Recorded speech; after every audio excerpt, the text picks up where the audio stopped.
बिस्मिल्लाहिर्रहमानिर्रहीम। अस्सलाम वालेकुम नाज़रीन। 4 अप्रैल 2025 कसूर शहर में पुलिस पार्टी एक गेस्ट हाउस के ऊपर छापा मारती है और वहाँ से 25 लड़कियों और 35 लड़कों को गिरफ्तार कर लेती है। इन सबको सारी रात पुलिस स्टेशन में रखा जाता है और अगले दिन इनको कसूर के थाना के जो इलाका मजिस्ट्रेट है उसके सामने पेश किया जाता है। अदालत पुलिस से पूछती है कि आपने इन लोगों को गिरफ्तार क्यों किया। पुलिस का ये मौक़िफ़ था कि ये एक डांस पार्टी थी उस गेस्ट हाउस के अंदर और वहाँ पे शराब और ड्रग्स की सप्लाई जारी थी और वहाँ पे शराब और ड्रग्स का इस्तेमाल किया जा रहा था।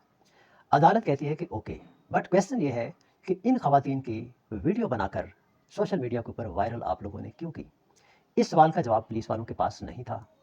अदालत ने जब बरहमी का इजहार किया तो उनको बताया गया कि वो इस केस का जो आईओ है, इन्वेस्टिगेशन ऑफिसर है, उसको गिरफ्तार किया जा चुका है। वो कांस्टेबल जिसने ये वीडियो बनाई थी उसको भी गिरफ्तार किया जा चुका है।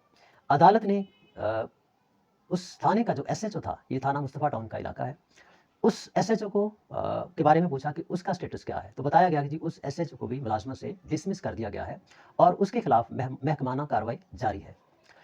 अब फौरी तौर पर अदालत ने उन तमाम मुल्ज़मान को बरी करने का हुक्म दिया। इसी केस को लाहौर हाई कोर्ट के जस्टिस अली ज़िया बाजवा ने टेकअप किया और डीपीओ कसूर ईसा खान से इस केस की डिटेल रिपोर्ट तलब की।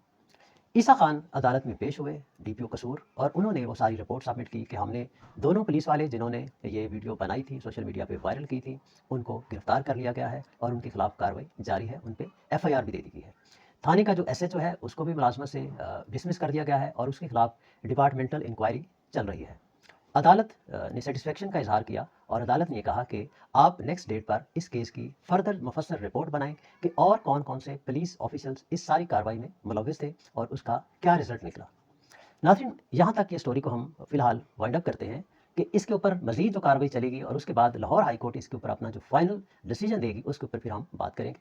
मैंने आपको एक अपनी प्रीवियस वीडियो के अंदर ये कहा था कि पीका एक्ट के तहत इस वक्त किसी भी शख्स की इजाज़त के बगैर उसकी तस्वीर, उसकी वीडियो, उसकी ऑडियो बनाकर सोशल मीडिया के ऊपर अपलोड करना, वायरल करना संगीन जुर्म है। यहीं इन पुलिस वालों से गलती हुई।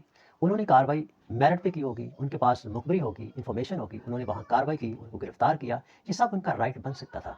लेकिन उनकी वीडियो बनाकर, उनके मोबाइल स्नैच करके, उनको सोशल मीडिया के ऊपर उनकी वीडियो को वायरल करके इन्होंने पीका एक्ट की संगीन खिलाफवर्जी की और इस वक्त ये पुलिस वाले जो हैं अपने इस जुर्म की सज़ा भुगत रहे हैं।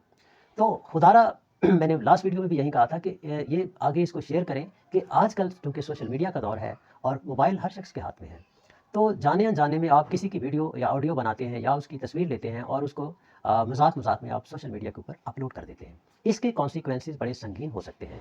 तो किसी की इजाज़त के बगैर उसकी वीडियो, उसकी तस्वीर को अपलोड मत करें। इस वीडियो को आगे ज़्यादा से ज़्यादा शेयर करें ताकि लोगों के अंदर अवेयरनेस पैदा हो और वो दूसरे का एहतराम करें, उसकी शख्सियत का, उसकी डिग्निटी का, उसकी मॉडेस्टी का एहतराम करें और इस तरह की कोई हरकत करके वो कानून के शिकंजे में फंसने से बच सकें। वीडियो अच्छी लगे तो शेयर ज़रूर कीजिएगा।